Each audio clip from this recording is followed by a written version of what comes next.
Muy buenos días.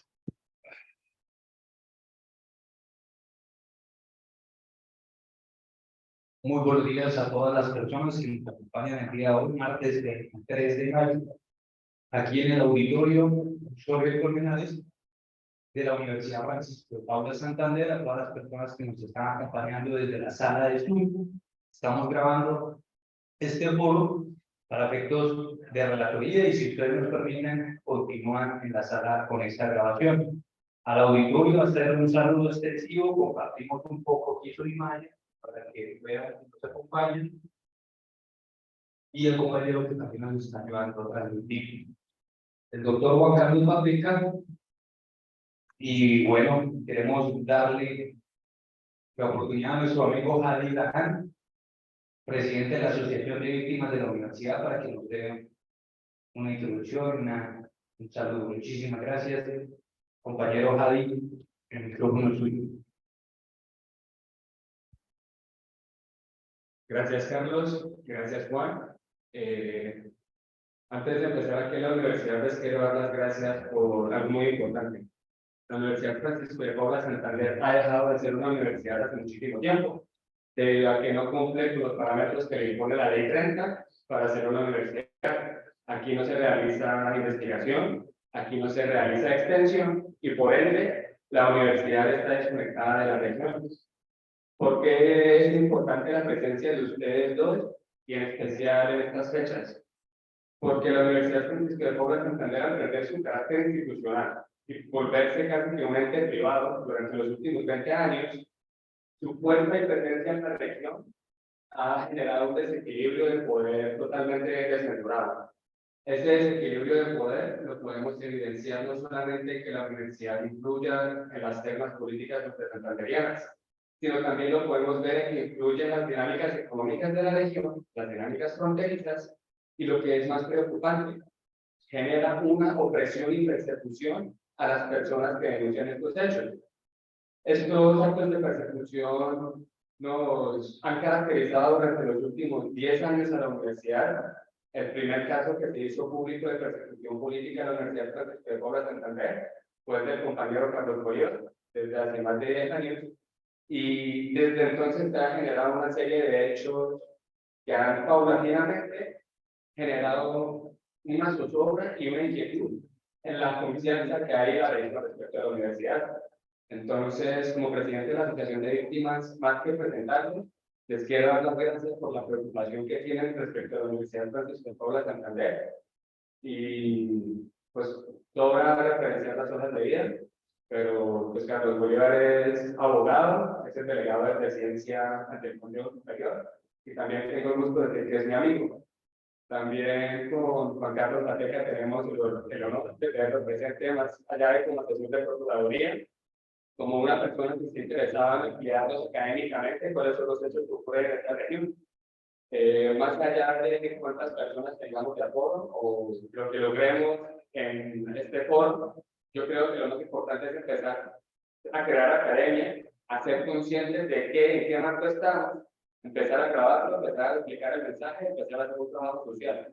Porque yo creo que las personas no pueden comprender la dimensión de cómo les afecta la corrupción en su día a día, de cómo les afectan las instituciones fallidas, si no lo ven en un idioma comprensible de la normalidad. Por eso, más que nada, les quiero dar las gracias y espero que vamos a tener con el foro. Gracias, Hadi. Muy amable. Gracias, Hadi, por esas palabras, presidente de la Asociación de Víctimas de la UFPS. El día de hoy, compañeros, queremos formular unas preguntas muy acuciosas que en término académico nos convoca la coyuntura nacional, y es, más allá de las reformas que se están hablando, el país va a tener que hablar de muy probablemente una reforma a la justicia.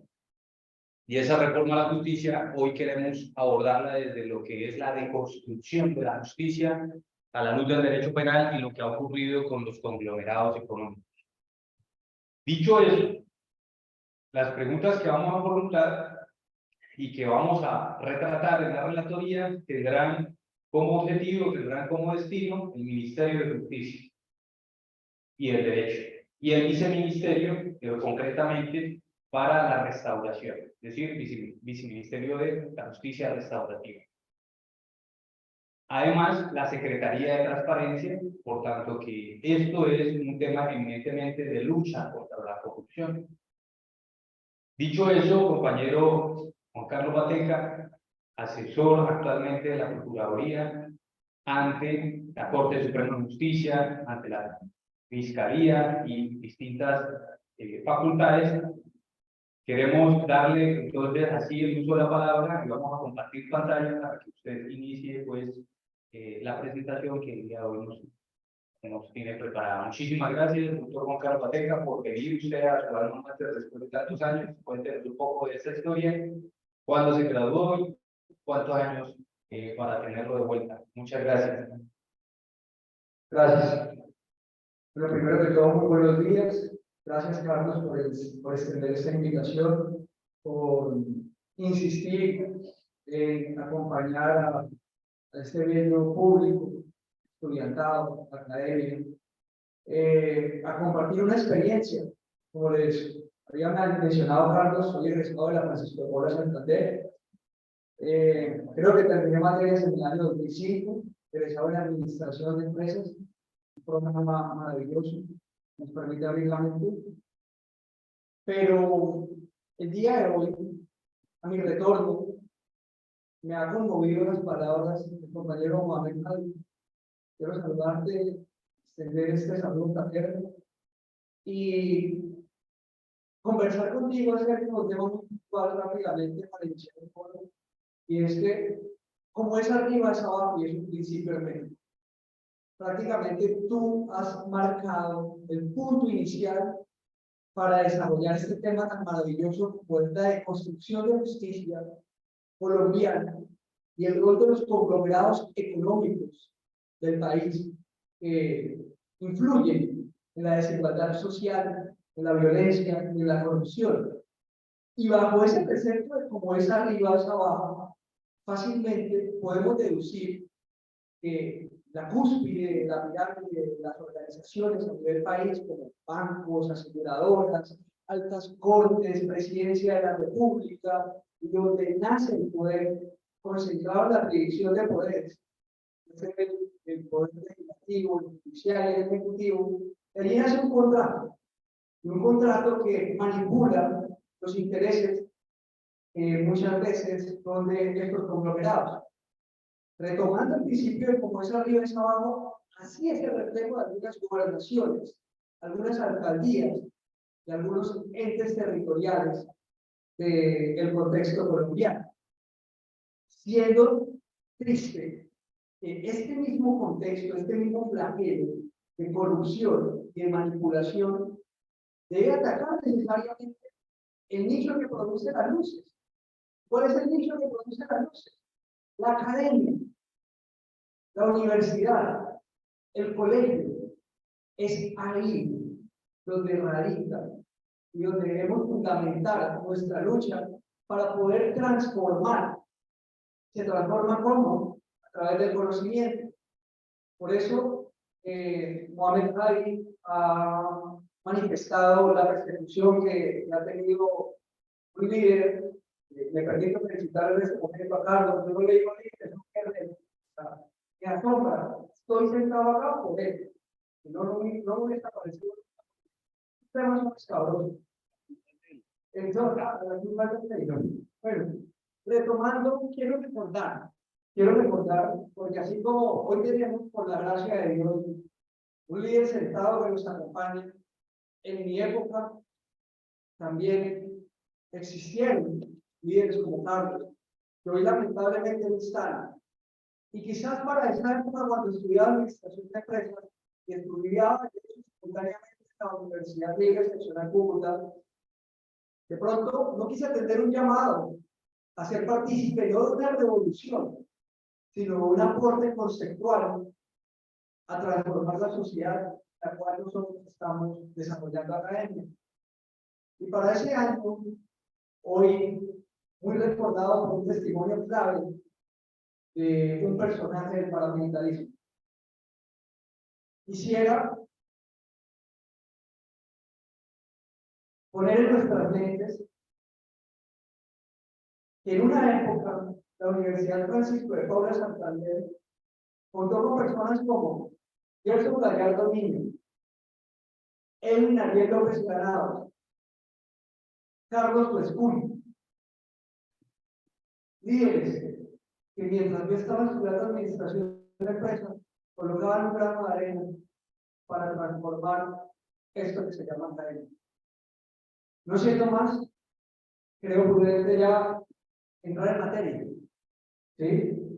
Y con el siguiente foro, la siguiente exposición, quiero entregarle a todos los presentes y a todos los que nos están observando en estos momentos y que quieren datos históricos relatados, cómo funciona el mecanismo y cómo es arriba es abajo y cómo un conglomerado económico puede ser una gobernación, puede ser una alcaldía, puede ser una empresa contratista de la gobernación, puede ser una rectoría, puede ser una fiscalía, puede ser una procuraduría. Porque bajo estas instituciones se camuflan o se enmascaran intereses oscuros para beneficiar intereses económicos. Entonces creo necesario primero entender qué es un conglomerado. Resulta fácil explicar la existencia de un conglomerado económico a través de la definición de la persona jurídica. Y quizás la persona jurídica es la intención más grande que ha podido desarrollar la sociedad hasta la humanidad para desprenderse de ciertas obligaciones que no pueden responder, que tienen que responder como persona natural. Entonces, necesariamente se tienen que agrupar en colectivos, ¿sí? Colectivos para transmitir la idea. Entonces, es necesario insistir que la persona jurídica es el eje central de la construcción de muchas empresas más asociadas a un conglomerado, ¿sí? Y lo voy a explicar ya inmediatamente para que queden sus memorias. Una persona jurídica dedicada a las pensiones, como los entes privados, una persona jurídica dedicada a la actividad bancaria, una persona jurídica dedicada al manejo de la salud, como las EPS y las EPS, una persona jurídica dedicada, por ejemplo, al corretaje de seguros, una persona jurídica dedicada a la construcción de grandes vías, queda en un solo punto, se conoce como conglomerado. Y podemos poner, por ejemplo, un conglomerado el grupo A, y dentro del grupo A encontramos todas estas pequeñas personas jurídicas condensadas en una sola estrategia, en un solo tipo de estrategia, pero en diferentes productos de distribución de bienes y servicios. Pero el eje fundamental es la persona jurídica. Esto está regulado constitucionalmente. El artículo 335 de la Constitución dice: las actividades financieras, bursátiles, aseguradoras y cualquier otra relacionada con el aprovechamiento y inversión de los recursos de captación a las que se refiere literal de son de interés público. Solo pueden ser ejercidas por la administración del Estado conforme a la ley, la cual regula la forma de intervención del gobierno en estas materias y promoverá la regularización del crédito. Aquí observamos un contrato social directo, en vivo y en directo, entre los conglomerados económicos y el gobierno. Entonces el gobierno te dice: las empresas privadas pueden intervenir en ciertas negociaciones que regulen la salud, las pensiones, las construcciones, los seguros y los créditos, es decir, el grueso de toda la actividad económica del país. Y en ese orden de ideas, el Estado debe garantizar a través de sus instituciones que esta actividad de negocio, de administración de bienes y servicios captados al público deban ser transparentes. Al no encontrar transparencia en la administración de este intercambio de bienes y servicios públicos, es lo que se traduce en desigualdad social. Y al existir desigualdad social,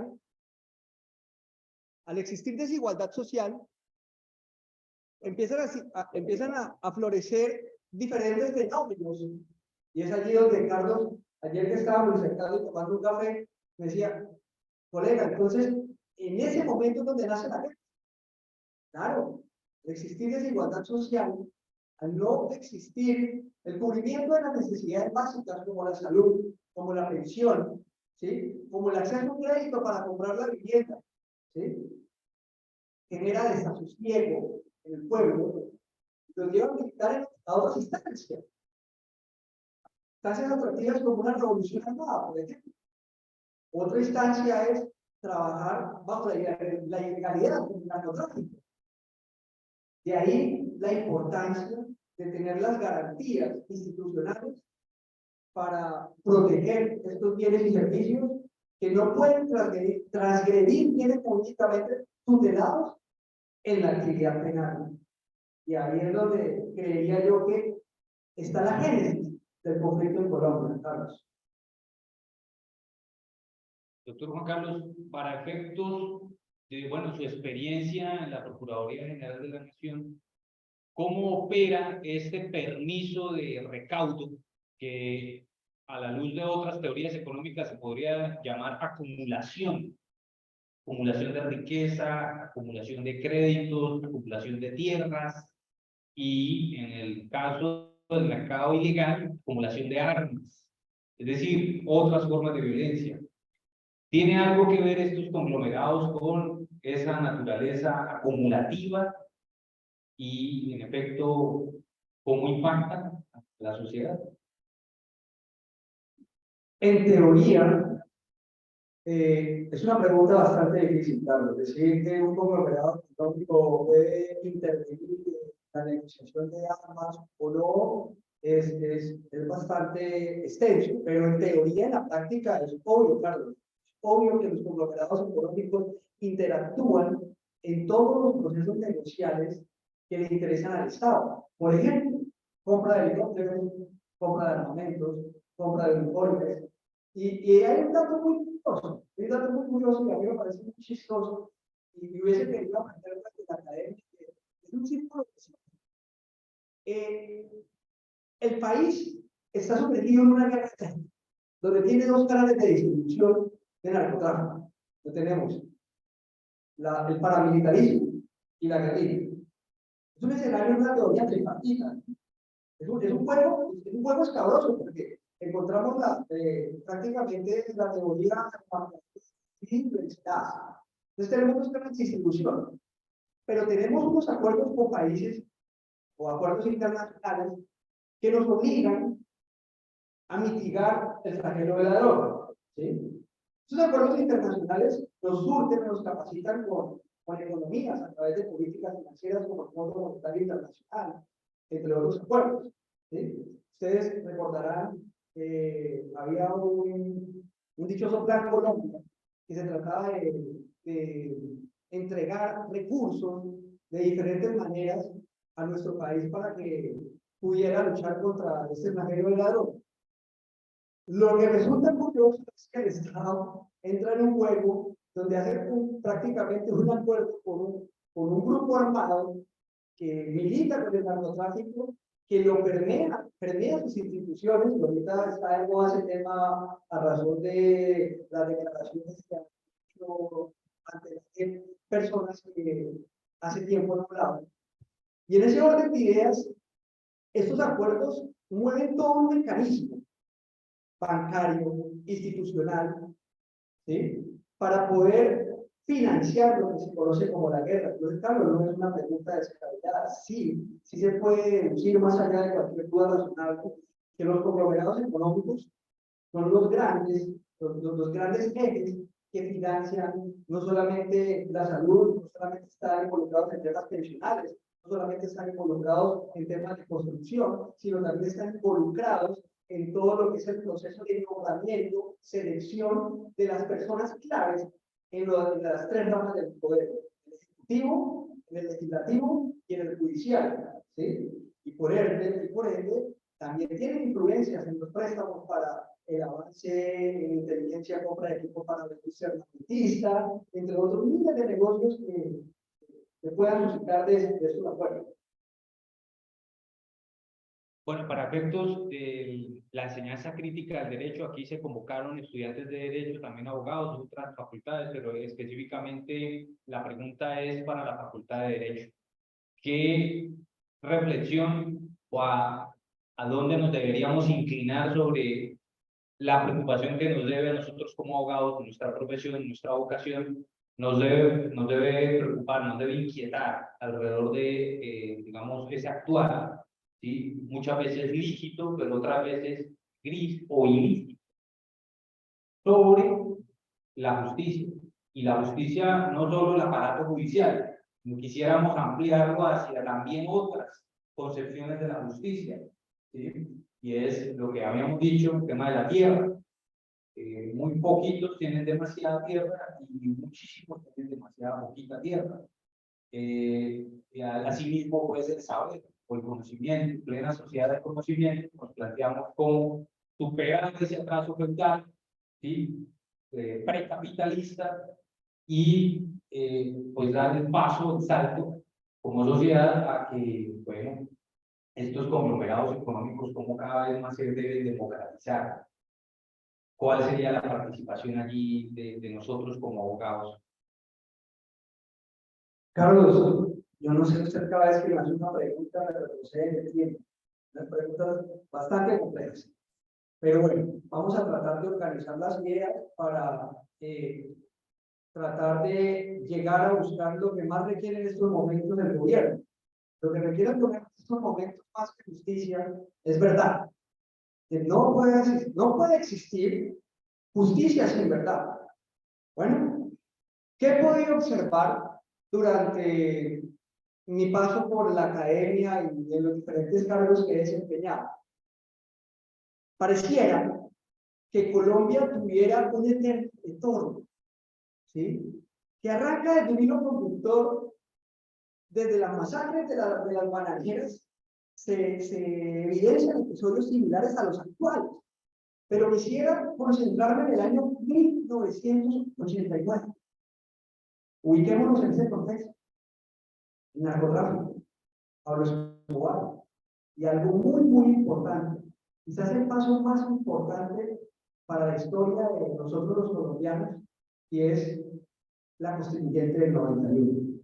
La constituyente del 91 fue ese pacto que se hizo para poder cambiar de un estado netamente de derecho, legulero, a un estado social de derecho, que ofrecía unas garantías a sus ciudadanos para poder acceder a derechos que protegen su integridad máxima, fundamentales. Y de ahí nace el mecanismo de la tutela. Por eso, gobiernos anteriores declararon como objetivo público acabar con la tutela. Y eso lo hizo el gobierno con los anteriores gobiernos. Qué pena, a mí me gusta decir nombres, pero creo que ustedes había dos personas en particulares que lo que primero tenían que eliminar era la tutela. Y estoy completamente seguro que esas personas estaban determinados por los conglomerados económicos para acabar con la tutela. ¿Y a quién les iba a acabar con la tutela? A los bancos, a las aseguradoras, a las EPS, a los sistemas pensionarios, a las universidades y cualquier ente ficticio, cualquier conglomerado, persona jurídica que se vea amenazado cuando un ciudadano, cuando un colombiano quiere hacer valer su derecho fundamental. Porque cuando el derecho fundamental es mancillado, debe ser inmediatamente protegido, indemnizado y reparado. Entonces, la tutela es un eje fundamental para la construcción de justicia. Retomando esto, ¿por qué? Carlos, el tema fundamental es, a través de la Constitución del 91, lograr entender cuáles son las dificultades que surge allí, por qué fue necesario, ¿sí? Y se reparte una serie de actividades en cabeza de la transmisión de poderes, del Ejecutivo, del Legislativo y el Judicial. Y ahí, precisamente, en ese eje de poder, es donde encontramos que bajo una manipulación económica, bajo una manipulación de corrupción, encontramos no solamente la afectación a bienes como la acumulación de tierras, sino un decálogo completo de delitos que afectan las garantías mínimas de los ciudadanos y de los colombianos. Entonces, es importantísimo, antes de entrar por lo menos a definir qué fue lo que pasó con las tierras, yo los invito a investigar qué pasó con el UPAC, por ejemplo.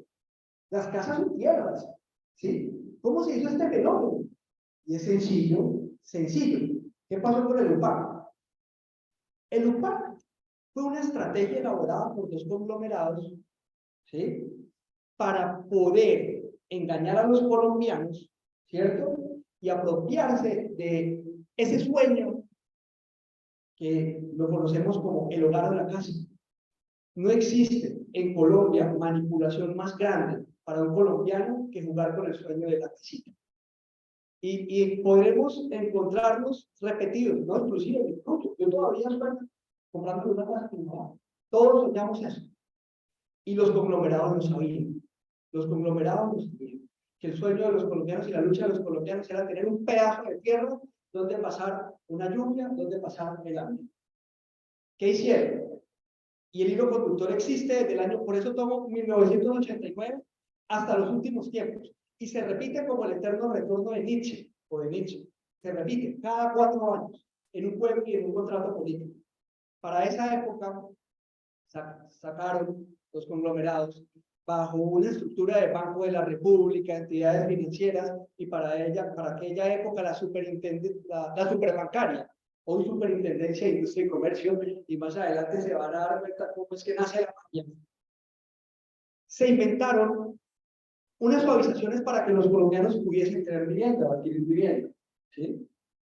Los colombianos por primera vez iban a cumplir su sueño y empezaron a endeudarse desesperadamente. Empezaron a endeudar. Aparecieron unos personajes claves para la época y dijeron, hombre, tenemos un negocio buenísimo, tenemos CDTs, dice los conglomerados. Y para esa época pues había bonanza cocalera, había bonanza marimbera y había flujo de efectivo circulante. Se crearon la figura de los CDTs y empezaron a captar dineros con altos rendimientos a CDTs, depósitos a término fijo, ¿sí? Entonces llegaban los comerciantes, colocaban sus excedentes de flujo de caja en los CDTs y recibían unos intereses altísimos.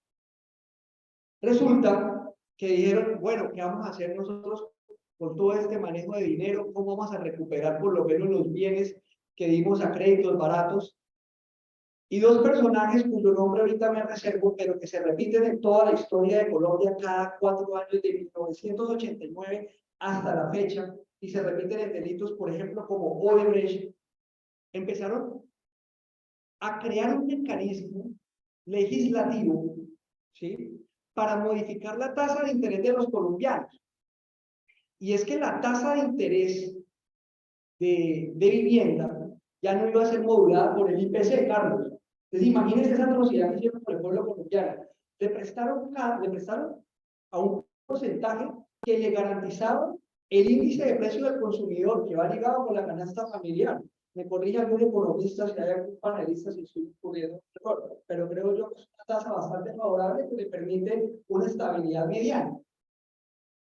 Y estos personajes, grandes personajes que han ocupado los grandes cargos hasta el último momento, han ocupado grandes cargos. Estos personajes se repiten cada 4 años. Elaboraron y cambiaron la tasa del IPC y la pasaron a tasa de DTF. Es decir, pusieron a los colombianos a una tasa que estaba definida para los depósitos a término fijo. Es decir, la rentabilidad que le estaban dando a todas las personas que ponían el dinero de ahorros. Hasta los narcotraficantes tenían millones y miles de dineros en CDT, rentando unos porcentajes altísimos. Por defecto, ¿qué pasó? Empezaron a embargar y quitarle todas las casas a los colombianos. No pudieron pagar su casa a razón de esta jugada jurídica. ¿Qué pasó en esa época? La academia no estaba preparada para hacer una revolución intelectual y demostrar más allá de cualquier duda razonable que había una participación del gobierno, un entramado diseñado para ocasionar o lesionar derechos fundamentales a los ciudadanos colombianos, manipulando el sueño de la casita, por ejemplo. Esto se repite en escenarios como casos como el cartel de la Torre, se repite en casos como Odebrecht, se repite como en un caso muy famoso que salió por Noticias 1 de unos CDTs millonarios que ordenaron pagar a un señor que se llama Alejandro Guzmán, de un entramado que viene de Corficolombiana, empresa del Grupo Aval, donde es responsable el Estado en la ausencia de justicia. Y así como existen esos casos, hay miles de casos que están allí, engavetados, guardados y manipulados.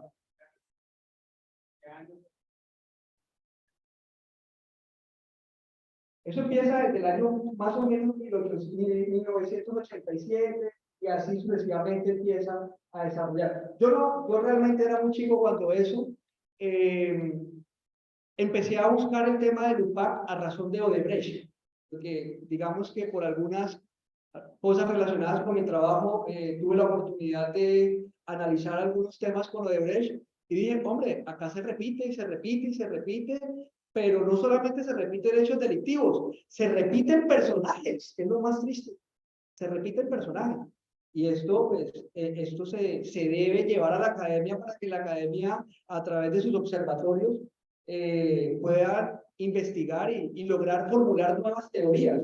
Por ejemplo, ya que gracias a la pregunta de Mohamed David, lo importante es no quedarnos en las teorías clásicas del derecho penal. Yo propondría, por ejemplo, incluir dentro del esquema penal que es diseñado ontológicamente solo las personas, ¿sí?, naturales, solo el individuo como tal, el sujeto de derecho penal. Las personas jurídicas no, lo cual me parece, me parece una involución. Estamos en pleno siglo donde ya le estamos consultando a un algoritmo cuáles son los parámetros para impartir justicia, cuáles son los parámetros para levantar un edificio, y no estamos incluyendo a la persona jurídica como ente colectivo criminal, sujeto de sanciones penales, ¿sí? Es importantísimo llegar allá a la base, ¿dónde está la junta directiva? ¿Dónde está la asociación? ¿Sí? ¿Dónde está el concierto para delinquir? Eso es importante, pero para eso hay que crear un nuevo modelo, un nuevo esquema del delito penal. Ese nuevo, digamos, lo que usted plantea insertar en el derecho penal, en el tratamiento del delito a nivel de las personas jurídicas, claro, alguien diría, una persona natural es la persona moral que se le puede privar de la libertad y se le condena, y, ¿cierto? Así sea en la casa, pues tiene casa por cárcel. Pero una persona jurídica, que puede ser un holding, puede ser un conglomerado, puede ser cualquier tipo, puede ser macroempresa, ¿cómo se le puede privar? ¿Cierto? Junta directiva en principio, obvio, se le rastrea, son sociedades anónimas, pero ¿de qué otra manera el derecho penal se puede innovar para castigar a estas razones sociales? No solo es la libertad. Podría hablarse de compensaciones, podría hablarse de multas, podría hablarse de qué, porque digamos siempre en el derecho penal hemos entendido quienes abogamos que lo más preciado pues es la libertad.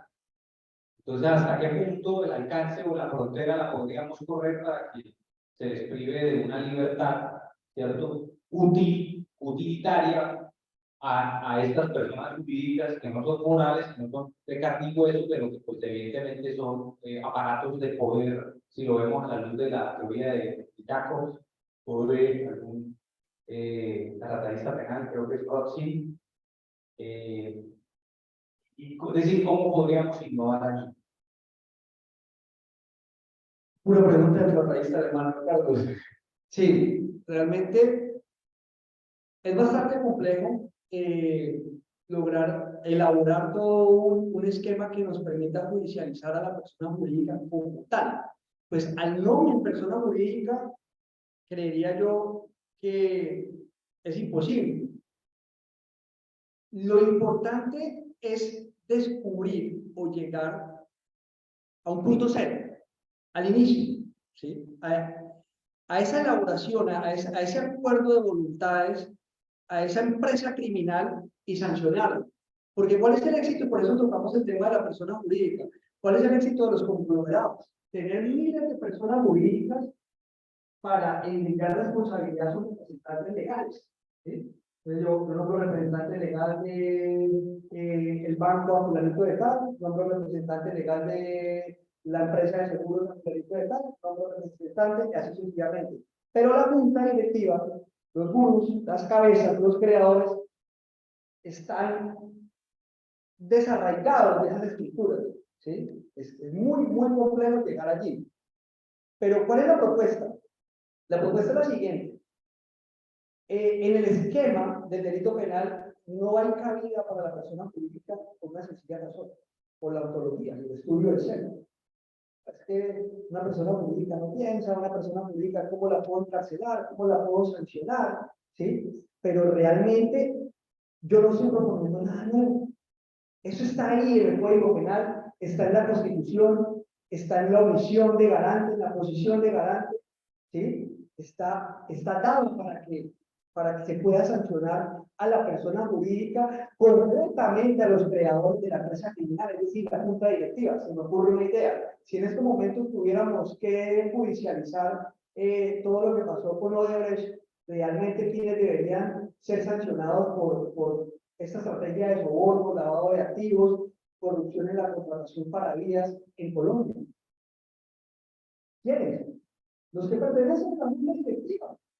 Que ellos son los que elaboran el entramado y nombran al señor A para que gerencie Colombiana, al señor B para que gerencie Episol.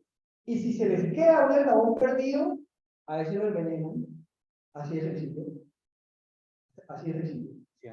¿Sí? Entonces bajo este rastreo, bajo este esquema, yo creo que queda claro de que necesitamos judiciar a las juntas directivas de los conglomerados económicos. Es necesario, es estrictamente necesario. Es como llegar al punto cero del cáncer y evitar que haga metástasis. Porque si no llegamos a las juntas directivas, se vulnera una institución en el derecho penal que es la no repetición. Porque en derecho penal tenemos los paradigmas que son los siguientes: verdad, justicia y reparación. Pero esta estructura debe ir orientada a la no repetición. ¿Sí? Pero entonces enviamos a la cárcel al gerente de la empresa financiera tal, pero la junta directiva sigue desarrollando políticas, sigue interviniendo en el nombramiento de cuotas burocráticas, porque ellos financian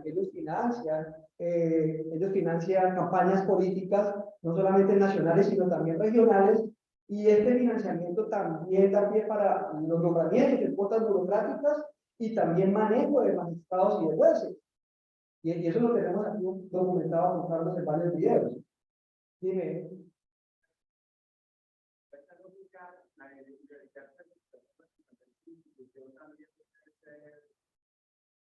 denunciar la personería jurídica de la universidad. ¿Sí o no? ¿Cómo sería en este caso? A ver, obviamente estamos hablando de un establecimiento académico, educativo, público, ¿no?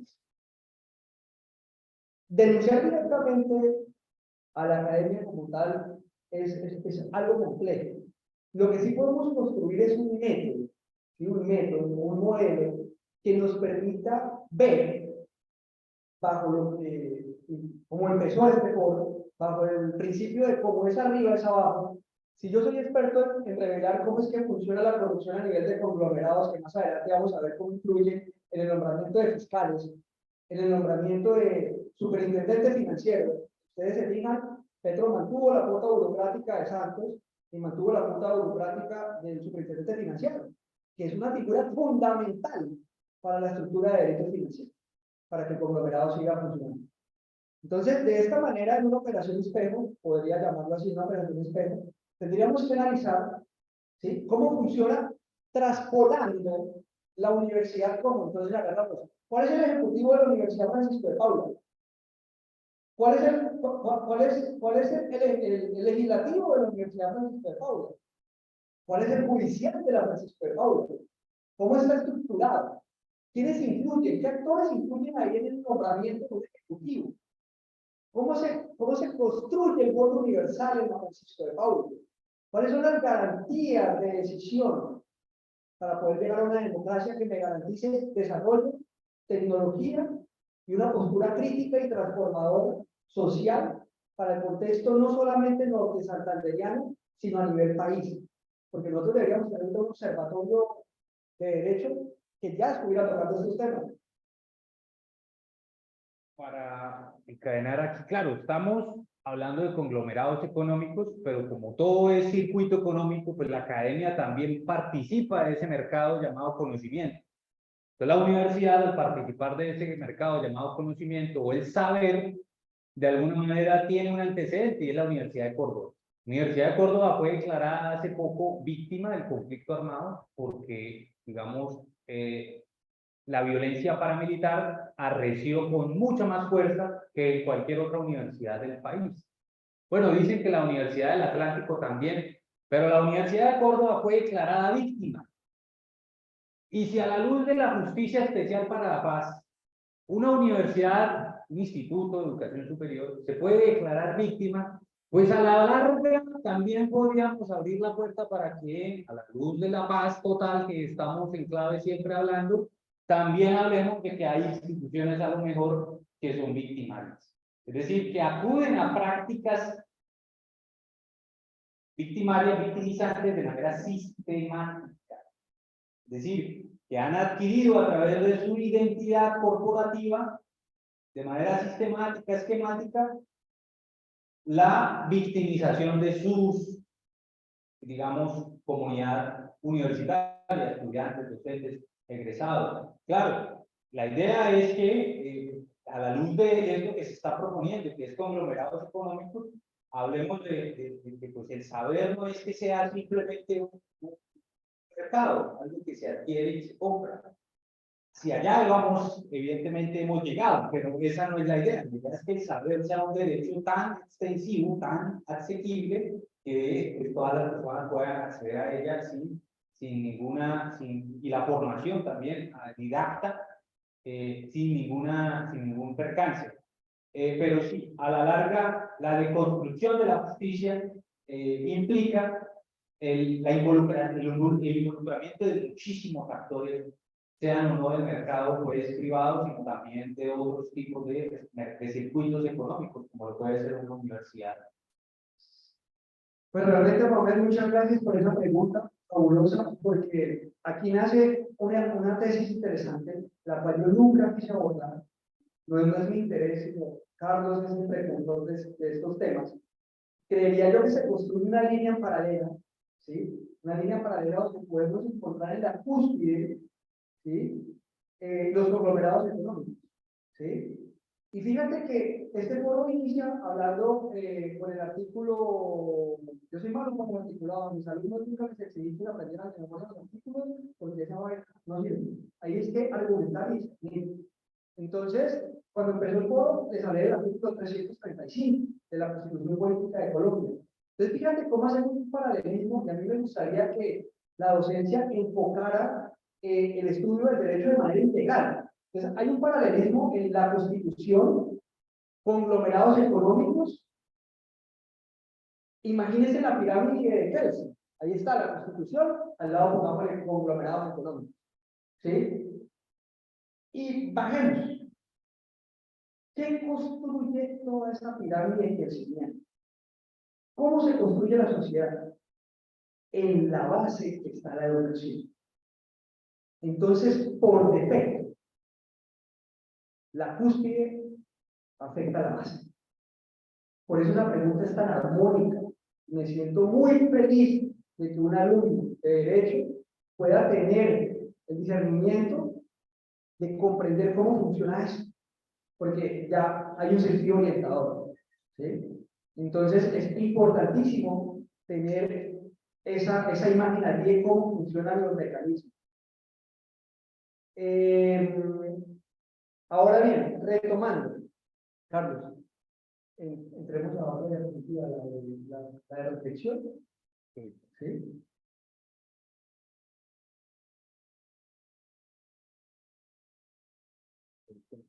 Listo. Después de entrar en este conversatorio y a ahondar más en materia, exacto, nos surgen las siguientes reflexiones. La creación de un sistema de entes ficticios agrupados en conglomerados inciden en la construcción de justicia del país, vulnerando derechos fundamentales como la vida, la salud, la paz, entre otros derechos mancillados para acumular riquezas y poder. Yo no voy a contestar esta pregunta, quiero que la guarden, que la tengan ahí, y simplemente reflexionemos, ¿por qué hay tanta algarabía? ¿Por qué hay tanta contradicción al momento de la iniciativa de una reforma a la salud? ¿Por qué hay tanta contradicción y hay tanta algarabía al momento de erradicar una reforma pensional? ¿Por qué hay tanta contradicción al momento de erradicar una reforma a la justicia o una reforma tributaria? Hay un nexo causal entre todas estas reformas, los conglomerados económicos, la acumulación de riquezas, las tierras de las que habla Carlos, etc. Lo dejo ahí para los estudiosos del derecho. Segundo, ¿cuál sería la ruta a seguir por parte de los conglomerados económicos para manipular el sistema estatal, acumulando riqueza y fomentando la corrupción y lograr crear una impunidad? Aquí es donde sí tenemos que entrar en materia. Y aquí es donde vamos a desarrollar un poco más este foro. ¿Qué actores intervienen en la elaboración de un sistema corrupto en Colombia orientado a la corrupción e impunidad? ¿Y cuáles son las instituciones más codiciadas para mantenerse en el poder? Entonces, pasemos a la diapositiva Montesquieu. Entonces se me ocurre, vamos a hacer esto interactivo. ¿A ustedes qué se les ocurre, tomando como eje central ya para desarrollar, entrar en materia, qué personajes, qué mecanismos se encuentran ustedes o cuál es la mayor problemática que tiene el país frente a la deconstrucción de justicia? ¿Qué se les ocurre? ¿Qué personajes? Si ustedes fueron presidentes de la República o conglomerados económicos, ¿qué instituciones necesitarían tener aquí en la mano para poder manejar sus intereses económicos, políticos, sociales? ¿Qué se les ocurre? Los escucho. Fiscalía, ¿quién da más? Por allá, muchachos, bienvenidos. ¿La qué? La JEP. Muy bien. ¿Cuál otra? Participativos, ¿quién? La JEP, la Fiscalía. Yo ya dije una, la Superintendencia Financiera. ¿Cuál otra? La Contraloría, la Procuraduría. Pero hay una que siempre se les olvida todo, no la tenemos presente, que hace parte de un vacío en la estructura, en la teoría de los frenos y contrapesos desarrollada por Montesquieu. ¿Sí? Ahí les traje el gusto de Montesquieu. Charles Louis de Secondano es el famoso tratadista que acuñó la división de poderes en el espíritu de las leyes, retomando la división de poderes como el legislativo, el judicial y el ejecutivo. Ahí, bajo el contexto colombiano, hay una falla. Y siempre me gusta hacer este ejercicio con todos mis colegas. La primera vez que llevo este ejercicio a la academia, me retiré de la academia hace muchísimos años, cuando estuve en la Universidad de Pamplona, Universidad de Humboldt, y para mí es muy grato estar acá. Entonces, hay una institución fundamental para mí, y es la Comisión de Investigación y Acusación de la Cámara de Representantes. O sea, yo les doy los elementos y ustedes hacen la mano. ¿Listo? Yo les doy los elementos y ustedes hacen la mano. Muy bien, por ahí va la cosa. Esta institución que se conforma a través del voto popular, y ahí es donde vamos, el voto universal, en elecciones, ya sea de orden nacional o de orden regional, respectivamente Cámara o Senados, es la encargada de mantener la teoría de los frenos y contrapesos en una profunda armonía, ¿sí? Y al encontrarse escondida, tanto así que aquí estamos en un auditorio de estudiantes de Derecho, jurados, procuradores, jurados todos, pero no más la comisión de acusación, ¿sí? Al encontrar una falla en la comisión de acusación, la balanza de la justicia pierde su argumento, porque no es capaz de judicializar al primero que nombraron, por ejemplo, al fiscal general de la nación. No es capaz de llamar a cargos al presidente de la República. No es capaz de llamar a cargos a magistrados de las altas cortes. ¿Pero por qué? Porque los magistrados de las altas cortes, ¿sí? Los investigan sucesivamente a ellos. Yo te investigo, tú me investigas, la puerta giratoria, todos somos amigos, todos somos correctos. Y así funciona. Lamentablemente así funciona. ¿Qué propondría yo? Y esto ojalá lo escuche el presidente Petro. Tengo su delegado sentado a la izquierda, precisamente a la izquierda, que es chistoso. Es importantísimo incluir en la comisión de verdad a los abogados colombianos, a los magistrados de las altas cortes, a los fiscales.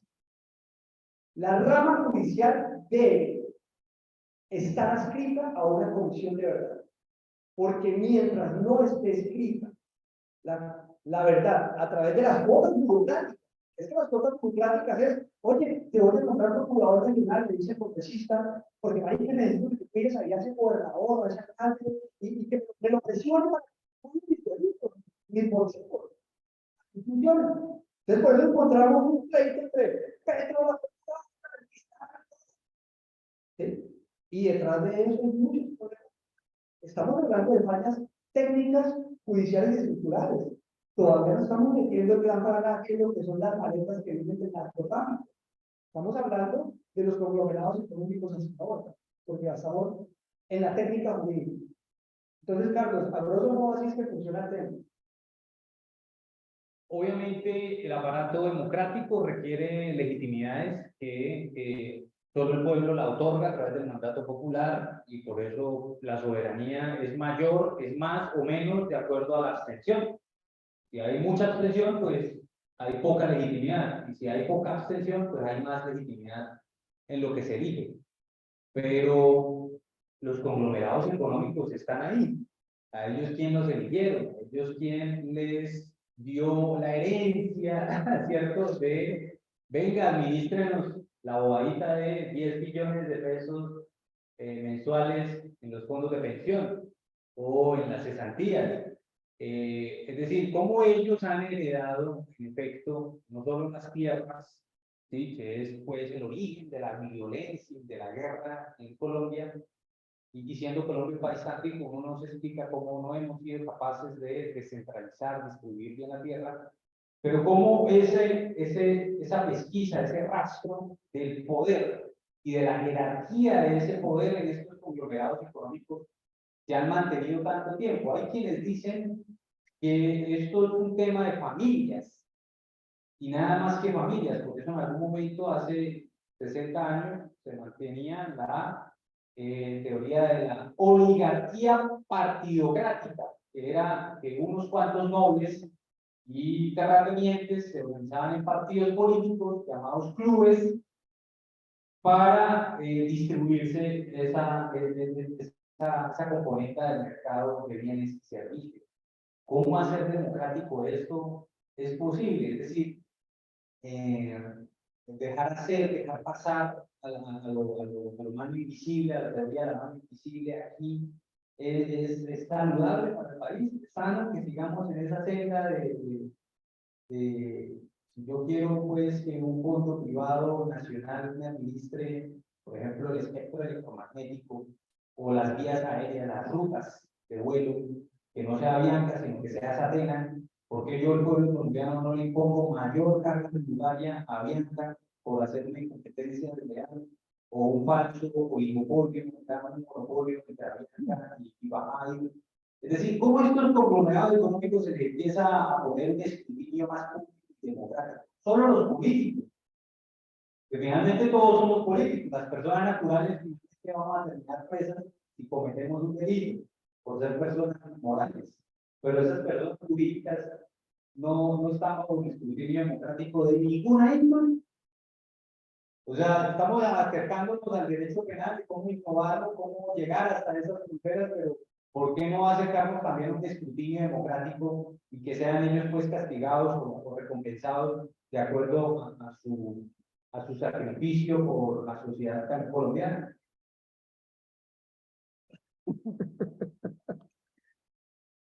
Bueno,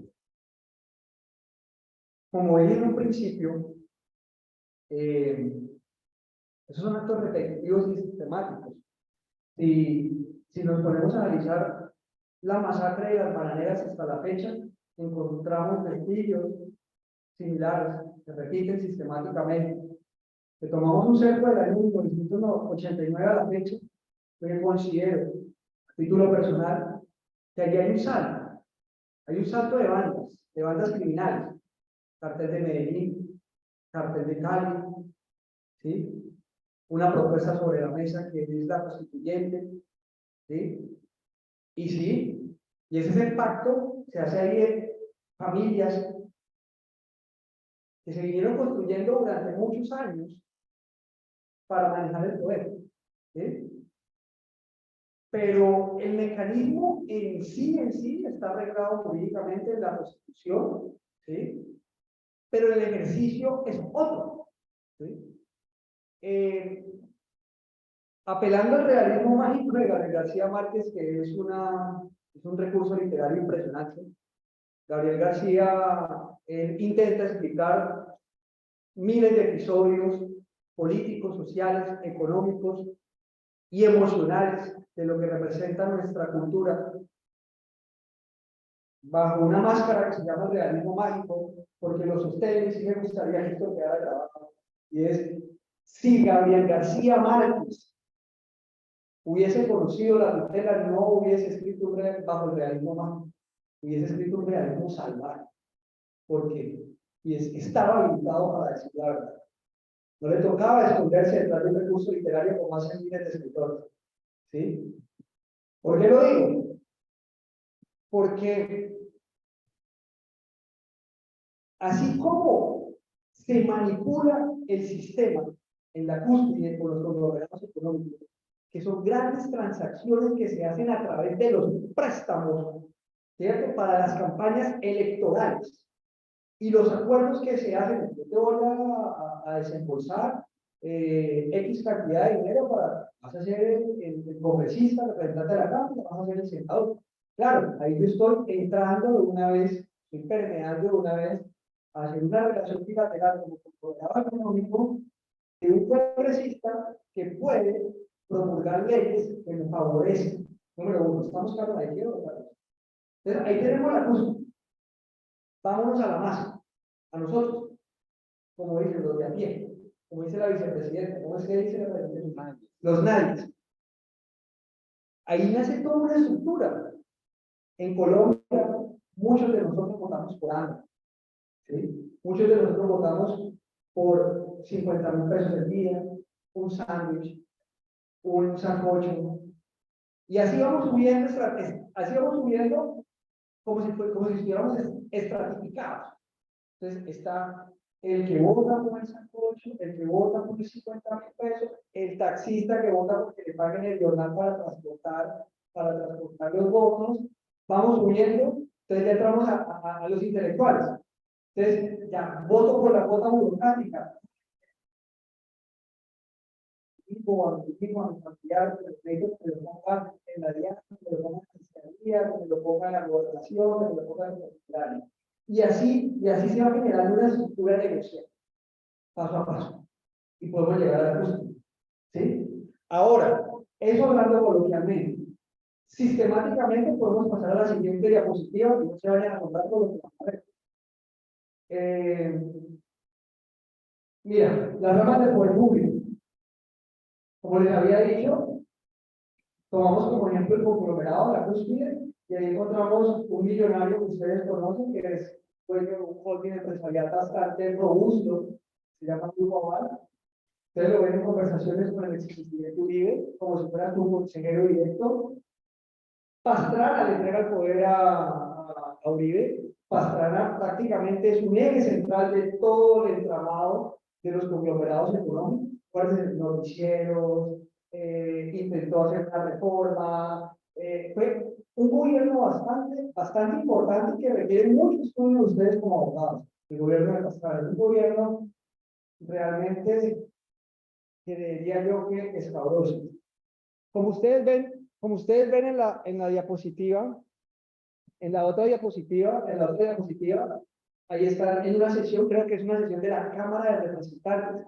Me corrigen si Pablo Escobar no fue representante de la Cámara. Ahí está Pablo Escobar, el que está ahí atrás es César Gaviria en una foto, y esta diapositiva la hice con la finalidad de que ustedes entiendan los acuerdos que se hacen en las cúspides. Obviamente que el cartel no tuvo entrada, no pudo manipular el sistema, no tenía la carga intelectual para manipular el sistema. Si Pablo hubiese sido estudiado en Harvard, el puesto hubiese sido otro. La historia sería otra. ¿Sí? Al lado tenemos el cartel de la Roma, un fiscal anticorrupción que fue judicializado, capturado en Estados Unidos, que hoy está arrepentido, pero se especializó en extradición. ¿Sabe por qué se especializó en extradición? Va a ser también el control de la máquina de hacer dinero. Ya saben que viene la ley de sufrimiento y se va a abrir una oportunidad también para extraditar para los Estados Unidos, porque el tema es dónde va a quedar la plata. Se va a Colombia, se va a ganar en Colombia. Eso es un problema también muy interesante para estudiar. Y ahí tenemos cómo funciona la estructura judicial, con el cartel de la tabla, José Leonel Bustos, sobre el texto, vergonzoso lo que hizo este tipo por nuestra materia de derecho penal. ¿Sí? Entonces, ahí vemos cómo se confabula la rama judicial, el legislativo y el ejecutivo para favorecer la justicia. Yo creo que no necesito mayor explicación para poder dar a entender. Y hay un interrogante al lado del gobierno actual porque no sé por dónde va todavía. No sé. Pero, digamos, en el medio se encuentra el pueblo colombiano manipulado, desinformado, mal informado, aturdido por todavía la guerra, el hambre, la inflación, tantos problemas. Pero el pueblo está ahí expectando cómo correr la frontera o el alcance de la justicia. Es decir, que no solo sea una justicia especial para la paz, que busca verdad, muy importante para la historia de Colombia, y no volver a repetir la historia, porque si no conocemos la historia, pues la repetiremos, sino también una justicia no tan especial, sino pues, justicia rasa, una justicia rasa ordinaria que nos permita acceder a mínimos de reparación, a mínimos de garantías de no repetición y a mínimos de justicia en el sentido de pronto no privación, multa, castigo, sino pues un mínimo de condena, un mínimo de ejemplo. Es decir, ejemplarizantemente quienes tienen que pasar al escrutinio público de la historia colombiana.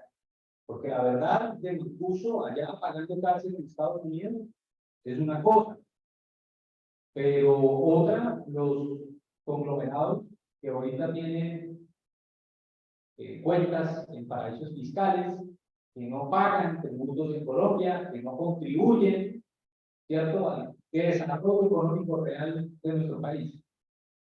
¿Cuál es nuestro papel ahí? No podemos ser simplemente víctimas pasivas, ¿cierto? Y expectantes, pues pasivos de toda esta tragedia o toda esta tragicomedia. ¿Cuál va a ser nuestro papel, nuestro rol, y más aún como abogados, nuestra vocación? ¿Cuál es? Activamente asumir qué bandera, participativamente asumir qué instrumento para poder correr esas fronteras de la injusticia y que cada vez más se acerquen a la justicia, porque pues digamos la enseñanza o la moraleja de todo esto que estamos escuchando es que finalmente todo esto es que usted tenga un derecho finalmente a una pensión, a una vivienda, a una canasta básica familiar asequible, a una educación de calidad, de formación gratuita y de calidad, a que no lo rompen en la calle, que tengan seguridad. Es decir, cómo lo traducimos en derechos pragmáticos, tranquilos, serenos, pacíficos, ¿cierto? Y pues más allá de que estas personas se hayan enriquecido o sigan enriqueciéndose, es, hey, democraticemos eso. Bueno, Carlos. Sí, Sí. compañero, bien pueda.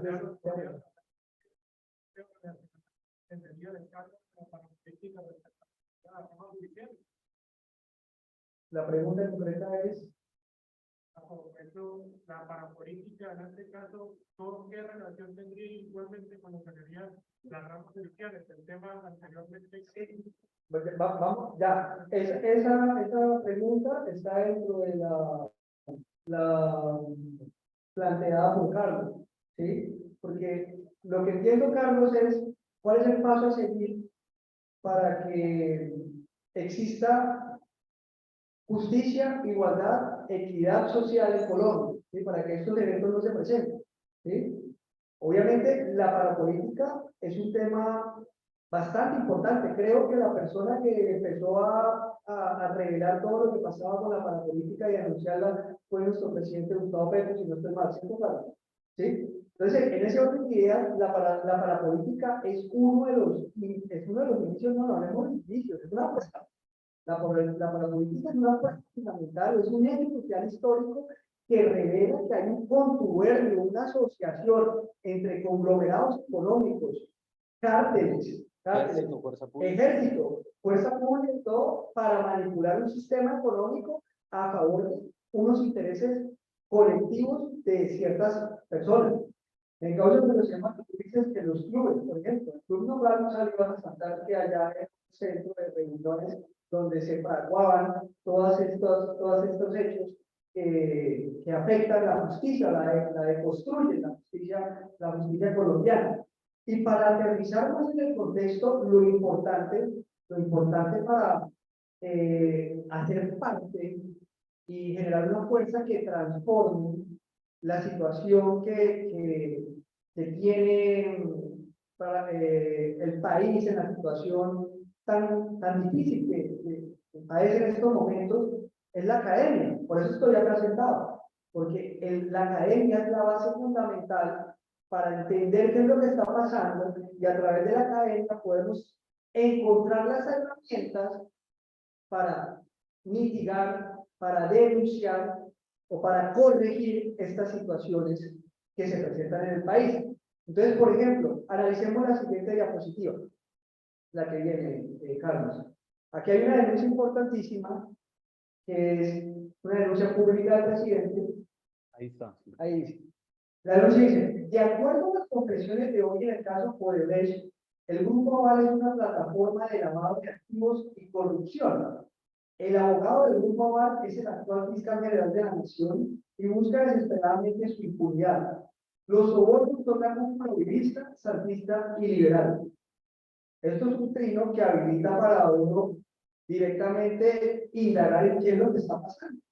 Entonces, por lo menos en la academia se formaría un colectivo que empiece a estudiar qué pasó con Odebrecht, cuáles son los fallos, cuál es la posición de la PAN, cuál es la posición de la Procuraduría General de la Nación como garante de derechos fundamentales, cuál es el rol de la Fiscalía, qué hizo la Fiscalía, quiénes participaron, qué congresistas participaron. Dicen que participaron 22 congresistas, pero luego en la cárcel solamente como papá, ¿sí? Otros se evadieron, se fugaron. Yo veo un fiscal por ahí caminando y todavía cátedras económicas y de justicia. Y un fiscal que yo creo que tiene ya varios indicios de que participó en un entramado que francamente mancilló la economía de nuestro país. Entonces, en ese orden de ideas, bajo estas denuncias, tenemos que ir a la estructura. Entonces, por ejemplo, se me ocurre, para aterrizar la pregunta de ambos, ¿qué permite que haya deconstrucción en la justicia colombiana? Y ahí tenemos que dirigirnos directamente a la Fiscalía General de la Nación. Pero para entender cómo funciona la Fiscalía General de la Nación, debemos tener o entender con plena certeza cómo se elige el fiscal general de la nación. ¿Sí? Y le pregunto a los estudiantes de derecho, ¿cómo se elige el fiscal general de la nación? ¿Alguien que sepa?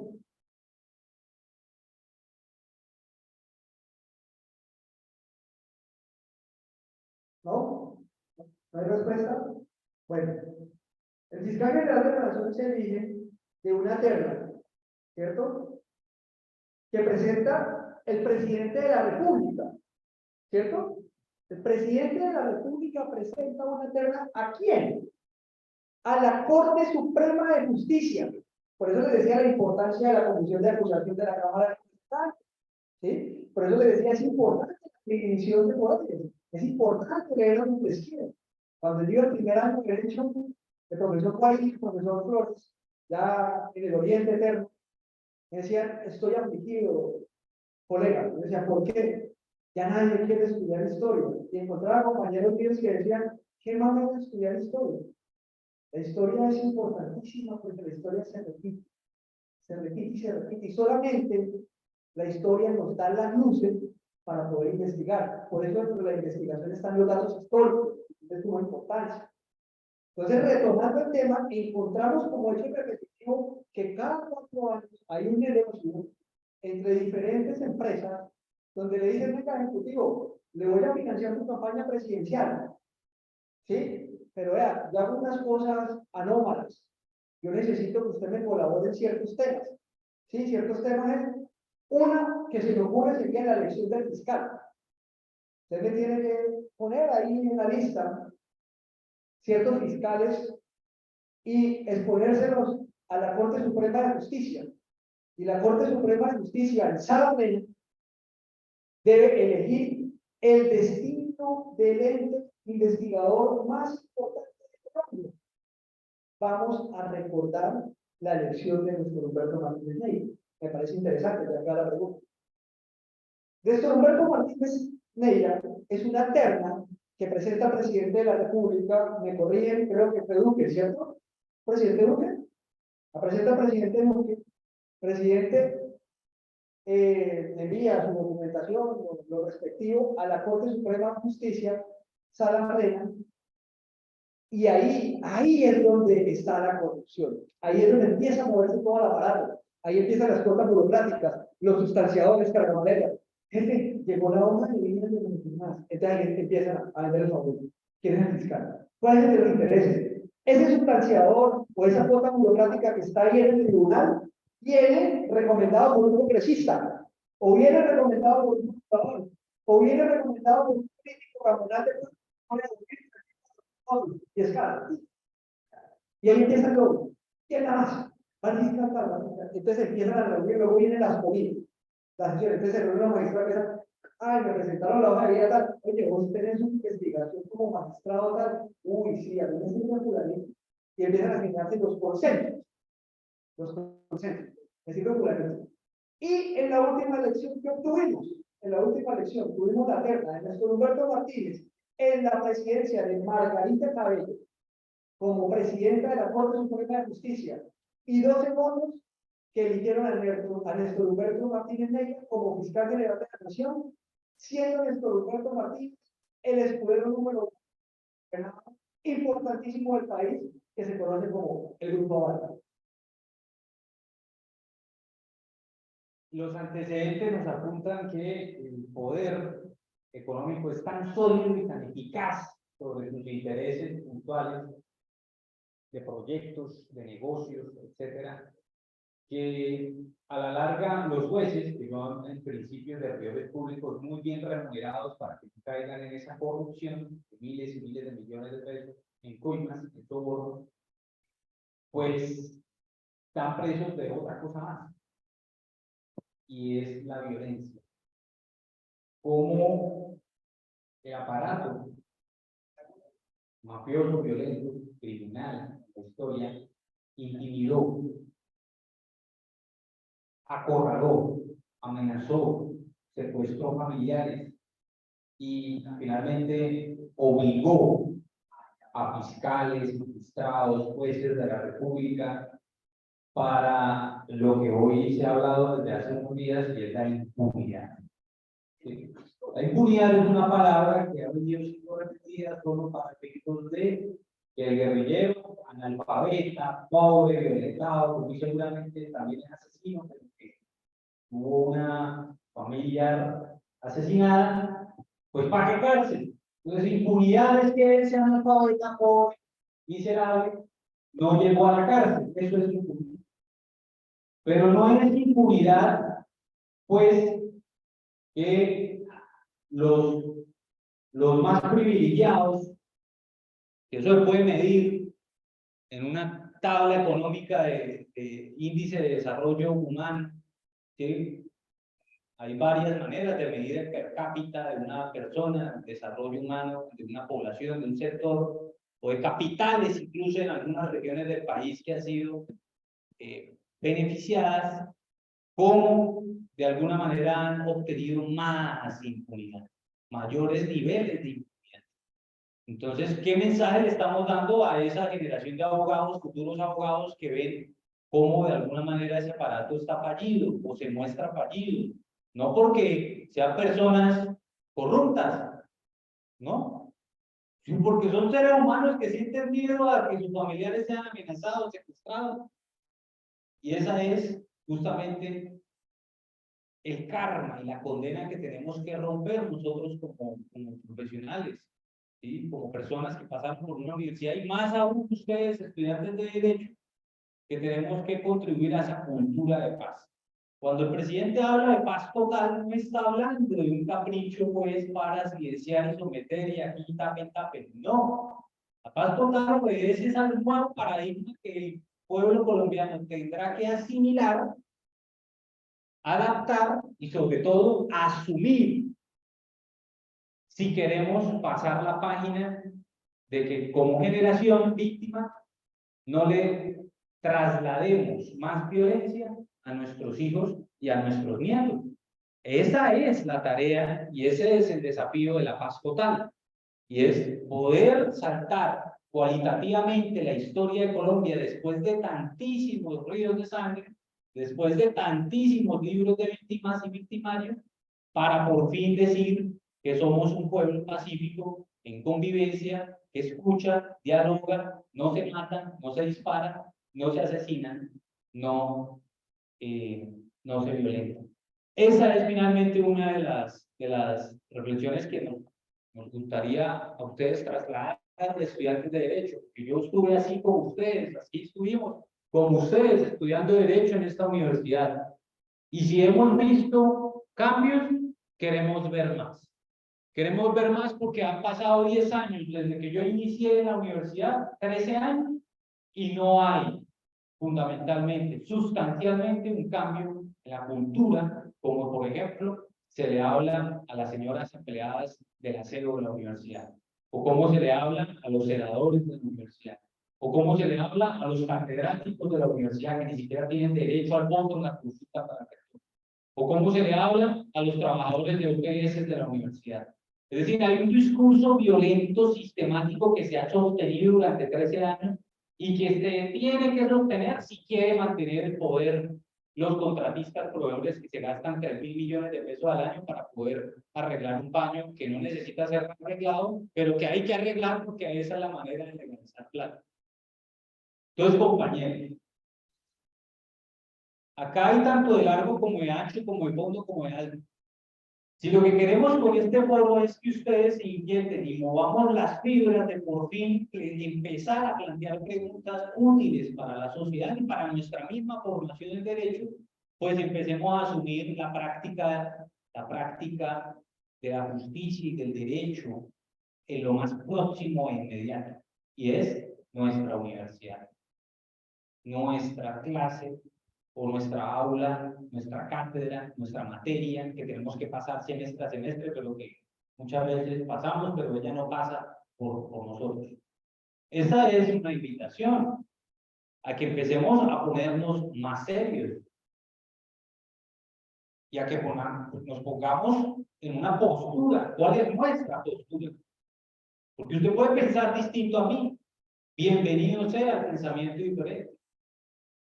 Pero piense. Porque si usted no piensa, usted no existe. Dijo Descartes. Y si usted no existe, pues usted no tiene una postura. Y si usted no tiene una postura, pues créame que cualquier ventarrón se lo va a llevar y pues va a ultrajar de su dignidad humana, como en efecto pasó semestre pasado en la consulta rector, donde hubo estudiantes que por una nota o por una tercera nota, acompañados por profesores de cátedra, que también obligados por un contrato de una cátedra, tenían que acompañarlos hasta la urna, que estaba aquí nomás en el Coliseo, para ver qué hubo pues, qué hubo pues.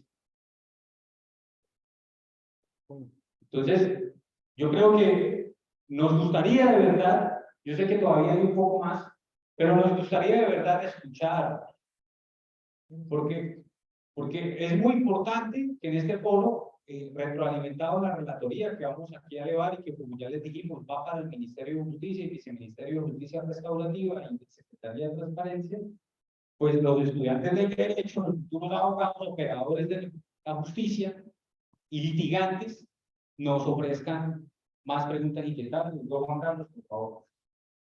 Bueno, debido a la pregunta del tiempo, yo pues sí quiero hacer un ejercicio rápidamente con ustedes y quiero ser un poco más dinámico. Carlos, colabóreme con el paso de diapositivas. Vamos de manera que yo pueda ver acá, yo soy el ejecutivo y quiero relacionar un poco con los estudiantes. Bueno, muchachos, les voy a dar un regalo. Vamos a parar porque este ya está sentado en la mano. ¿Ustedes son estudiantes de Derecho? ¿Todos? ¿Qué semestre van? Segundo, ¿por qué no están callados? Que me causa curiosidad, ¿todos son administrativistas o civilistas? Y es que los civilistas y los administrativistas son muy callados, no hay ningún penalista, ¿no? ¿Cómo te llamas? ¿Y qué materia te gusta el derecho? Ah, ¿de ingeniería? Me encanta, ¿ingeniería qué? Un buen abogado siempre tiene que llevar el dato, muchachos. Regla número 1. A mí me gustan los civiles. Siempre tengo ingeniero civil. El abogado sin matemáticas no es buen abogado. Te digo entrada. Porque todo este juego informático es derivación, argumentación, teoría de conjuntos, intersección. Lo que vamos a hacer es lo siguiente, Carlos, sigue toda la diapositiva porque quiero que tomen papel y lápiz. ¿Sí? No es que les quieran dar una tarea, les quiero dar una misión. Porque si ustedes vieron a que hay un compañero que se ha esforzado por estudiar ciertos temas, hizo un análisis comparativo entre la situación de la universidad y la situación que estamos exponiendo sobre el país. ¿Sí? Y yo sé que esto no lo van a ver, no se lo van a ver en clase, y realmente quiero dejarles este regalo aquí hoy, y es un juego de dogmática para que tengan ahí claro un funcionamiento y posiblemente más adelante lo investiguen. ¿Sí? Bueno, entonces, pero me dejo claro si me apoyo. Bueno, resulta que como ustedes ya conocen, el presidente de la República se elige en una contienda electoral, ¿cierto? Que está contemplado en un artículo que ustedes observaron en la Constitución, ¿cierto? Y él adquiere unas funciones, ¿cierto? Adquiere unas funciones de mandato, como por lo menos el primer jefe de las fuerzas militares, y es el hombre que garantiza la soberanía de nuestro país porque los colombianos le depositan la confianza. ¿Sí? También el jefe administrativo. Cuando dice jefe administrativo es lo que da pie a que haya una controversia, es supremo jefe administrativo. Yo supondría, bajo ese orden, si es supremo jefe administrativo, el presidente será el jefe del fiscal, o el fiscal tiene autonomía. Esa es una dicotomía que yo digo, bueno, y eso salió hace poco, donde Petro decía, bueno, pero es que yo soy el supremo jefe administrativo, y el otro decía, no, si yo soy autónomo porque yo soy adscrito a la rama judicial, y ahí es donde quiero que se concentre en el articulado de, por ejemplo, cómo se elige el presidente de la República y qué funciones tiene el presidente de la República. ¿Quién juzga al presidente de la República? ¿Sí? Entonces aquí sí encontramos. En la Constitución Política, el artículo 189 dice, corresponde al presidente de la República como jefe de Estado y Gobierno y suprema autoridad. Dice, nombrar presidentes, directores o gerentes de establecimientos públicos nacionales. Aquí yo lamentablemente tengo que decir que el actual presidente de la República dejó o nombró o ratificó a Jorge Castaño Gutiérrez como superintendente financiero. Entonces mi pregunta es, si pasamos por Odebrecht, si pasamos por un banco, si pasamos por una serie de delitos que se configuran entre sí, ¿por qué me ratifican un superintendente financiero que no pasa esa cosa? ¿Sí? ¿Por qué lo ratifican? Entonces, es de suma importancia que nosotros los abogados entendamos el mecanismo de cuáles son las responsabilidades y cuáles son las funciones del presidente de la República. ¿Sí? Porque ahí, a grosso modo, yo como penalista o como abogado investigador, ahí debe haber un acuerdo. ¿Qué pasó ahí? Eso es un acuerdo, para mí es un acuerdo político. Es como cuando viene y le dice el gobernador, yo tengo que prestar para la campaña, voy a prestar 1.000 millones de pesos para la campaña, señor gobernador, pero yo necesito que me ponga en el Banco del Pueblo, vamos a llamar Banco del Pueblo, ponga el Banco del Pueblo a mi amigo que es ingeniero financiero de la Universidad de Santander, se dedica a su merced. Bueno, yo tengo una gallina que comercializa productos que pasan de Aruba a Curazao, de Curazao a Venezuela. Y tengo una constructora y esa es la manejo mi sector. Necesito en el banco, yo le voy a prestar para que eso es un acuerdo.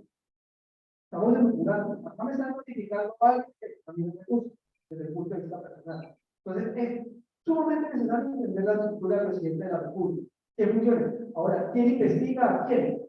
Carlos, pasemos. Por favor.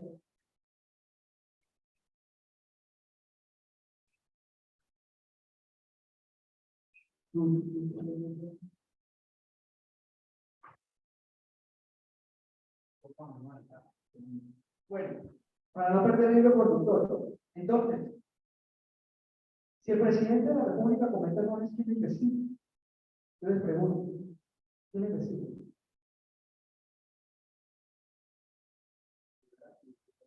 La Comisión de Investigación y Acusación de la Cámara de Representantes, muy bien.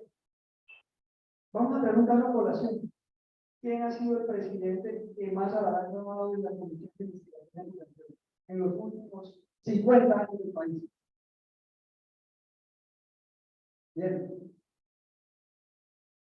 Ernesto Samper Pizano, proceso 8.000. Unos narcocassettes que llegaron, Pastrana los asomó, ahí estaban nada más que discutiendo cómo se repartían el poder y cómo se iban a hacer los acuerdos. Entonces, bajo ese paradigma, deben tener con claridad entender que la Comisión de Investigación y Acusación es un ente que donde si tuviéramos acá un laboratorio, un observatorio de abogados, estaríamos peticionando a ver qué está sucediendo en la Comisión de Acusación, cuántos procesos se están realizando en la Comisión de Acusación, cuál es el récord, cuáles son las estadísticas de la Comisión de Acusación. Ustedes están hablando de eso porque motiva la justicia, ¿cierto? Motiva la justicia, tenemos resultados. ¿Cuáles son los porcentajes? ¿Cuáles son los indicadores de efectividad que tiene la Comisión de Acusación? Yo creo que es 70, y eso es mucho, eso porque estaban los congresistas asustados. Entonces, eso como fase inicial. Después viene la conquista de la fiscalía, y es la que hablábamos hace rato. El artículo 249, el artículo 249 de la Constitución Política de Colombia es la que nos muestra los indicios de cómo se elige el fiscal bajo la descripción que les di anteriormente en la Corte Suprema de Justicia, en cabeza de la actual Procuradora General de la Nación, para esa época, presidente de la Corte Suprema de Justicia. Entonces, se negocia, se cabildean cuál es el personaje que necesitamos allí para beneficiar ciertos intereses de conglomerados o colectivos en general. Entonces, seguimos. Aquí está la falla. Es importante que tengan ahí en sus escritos el artículo 178, las funciones que tiene la Cámara de Representantes. Entonces, en la Cámara de Representantes se deposita una gran confianza. ¿Tiene que ir? Bien, qué lástima. Bueno, entonces finalmente sí me gustaría que quedara claro cómo es el juego entre la Comisión de Acusación, la Fiscalía, ¿cierto? La Corte Suprema de Justicia Y todo esto involucra un tema que se llama la responsabilidad penal de los aforados constitucionales y legales. Nunca olviden eso. Esa es la base principal para entender toda la situación del país. Investigación de aforados constitucionales y legales. ¿Cómo funciona? Jamás se los van a dictar en la clase, porque este es un tema bastante complejo, pero interesante. De ahí pueden desprender todo lo que quieran. Gracias. Usted no tiene la pregunta. Perfecto. Listo. Pasemos a, no sé si alguien que nos alcance a formular una pregunta o vamos por finalizado. Bueno, entonces, compañeros, a todos los que nos acompañaron aquí en la sala, Nedia, Camilo, Jorge Heriberto, muchas gracias. Adi, compañeros que a mitad del foro nos acompañaron, estudiantes de Derecho e Ingeniería. El día de hoy hemos hecho este primer foro, conglomerados económicos y de construcción de la justicia a la luz del derecho penal. Queremos extender los límites, las fronteras, pues, de estas preguntas académicas, científicas, que aporten sustancialmente a lo que va a ser en un futuro, ¿por qué no?, la reforma a la justicia que Colombia necesita y merece. Les agradecemos su asistencia, su participación, sus preguntas. Este video será colgado a YouTube y será dirigido también al Ministerio de Justicia, Viceministerio de Justicia Restaurativa y Secretaría de Transparencia para las respectivas, pues, anotaciones y conclusiones que se merece se merece la reforma a la justicia. Ese es el objetivo. Doctor Juan Carlos Pateca, muchas gracias por su experiencia en la Procuraduría. Esta es su alma mater. Bienvenido cuantas veces sea necesario para disertar de manera académica y objetiva lo que necesitemos, pues, para el futuro de los colombianos y de la academia. Como es arriba, es abajo, como muy bien lo dice usted, pero estamos abocados, estamos entregados a que la vida universitaria sea cada vez más democrática y más pacífica. Muchísimas gracias a todos. Damos por finalizado entonces la grabación. Muchas gracias. Perfecto.